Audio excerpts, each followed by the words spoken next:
23 ये कहता है कि कोई ऐसा अंतरण जो किसी निश्चित घटना के घटित होने पे समाश्रित है और वो घटना किसी समय विनिर्दिष्ट में होनी चाहिए। सामान्यतः समाश्रित घटना का कोई टाइम पीरियड होता है कि ये टाइम में होनी चाहिए। अगर उस टाइम पीरियड में वो घटना नहीं घटती है तो ये माना जाएगा कि समाश्रित जिस पे डिपेंड था वो अंतरण शून्य हो जाएगा। लेकिन 23 ऐसी परिकल्पना के बारे में बात करता है जब समय विनिर्दिष्ट नहीं है, जब समय विनिर्दिष्ट नहीं है, जब समय स्पेसिफाइड नहीं किया गया है कि किस समय के अंदर इस घटना को घटित होना है। ठीक है, ऐसे कंडीशन में यह कहा गया है कि मध्यवर्ती या पश्चातवर्ती हित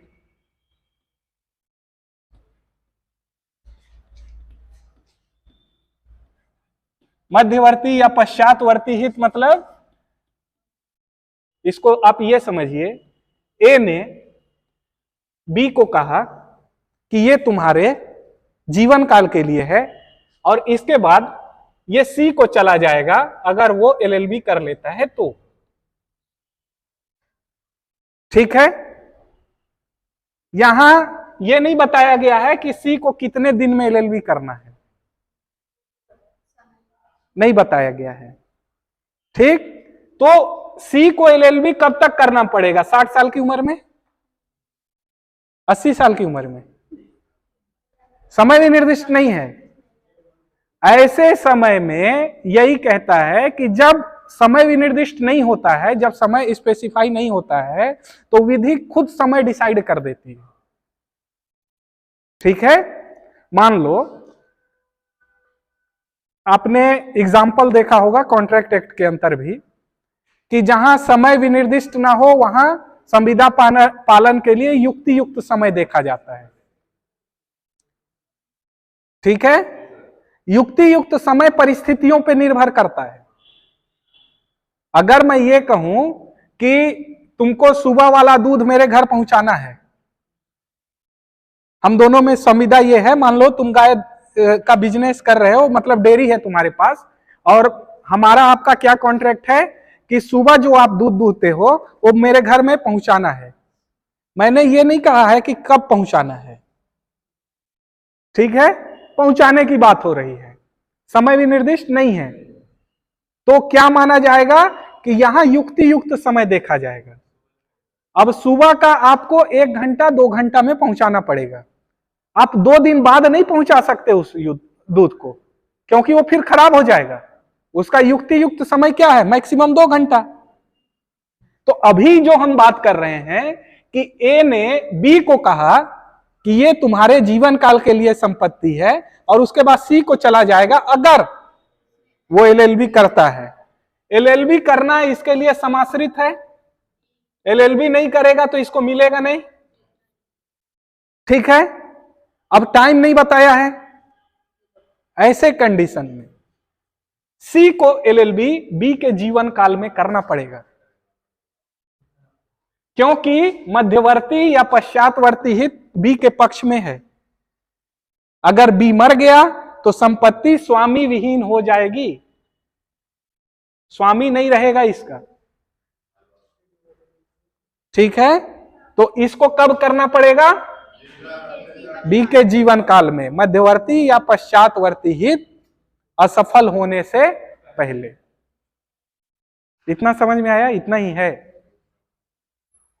ठीक है, इसके बाद बात आती है 24, जो आपका यह कहता है कि एक ऐसे समय में ऐसे व्यक्तियों के पक्ष में अंतरण जो विशिष्ट आयु प्राप्त करें। ठीक है, मान लो मेरी संपत्ति है और मैंने ये कहा कि ये संपत्ति इन 5 में जाएगी, इन 5 में उसको जाएगी जो 18 वर्ष प्राप्त करें, जो 18 वर्ष के हो जाएं, उन्हीं को जाएगी। ठीक है, 2020 तक या 2028 तक। ठीक है, मैंने क्या कहा कि मेरी ये जो संपत्ति है 2028 तक जो भी 18 वर्ष प्राप्त करेगा उसको चली जाएगी। ठीक है, हो सकता है कि इन सबकी आयु 15 वर्ष हो।